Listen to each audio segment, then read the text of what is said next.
أعوذ بالله من الشيطان الرجيم پناه غواړم د الله د شیطان رټلی شوینا بسم الله الرحمن الرحيم شروع کوم د الله د نومنا چې ډېر مهربانا او رحم کونکي دی والسماء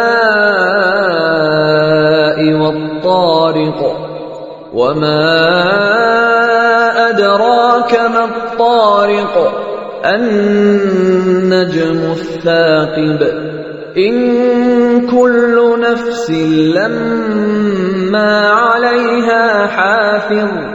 فلينظر الإنسان مما خلق قسم دې په اسمان باندې او د شپې په راخکاره کې دن کې باندې او تس پیجنې چې سده هغه د شپې راخکاره کې دن کې زلند ستوري دی یو نفس داسې نشته چې داغه د پاسا یو نگران نوي بیا د انسان لکشان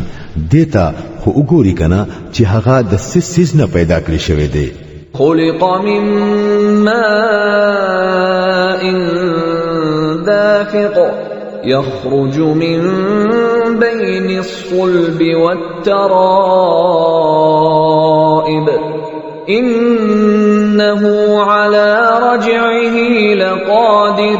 د یو ټوپ وهونکو وبونه پیدا کړی شوی دی چې دملا او د سینې دا ډکو د میز نه راوځي یقینا چې هغه خالق د په دوباره پیدا کول باندې قادر دی يوم تبلى السرائر فما له من قوة ولا ناصر پکم ورځ چې با پټ رازونه ښکارا کړی کیږي نو په هغه وخت کې با د انسان سره نه په خپل زور وی او نه با څوک داغه مدد کوونکی وي والسماء ذات الرجع والأرض ذات الصدع إنه لقول فصل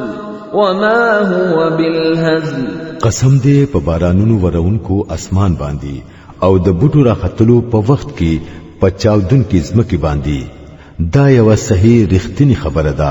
ټوکه خندا نه ده إنهم يكيدون كيدا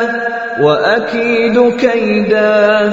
فمهل الكافرين أمهلهم رويدا دا خلق یعنی د مکی کافران سچلونه کوي زهم یو تدبیر کوم نو پریک د اے نبی صلی الله علیه وسلم دا کافران لکشان په دې خپل حال باندې پریک دا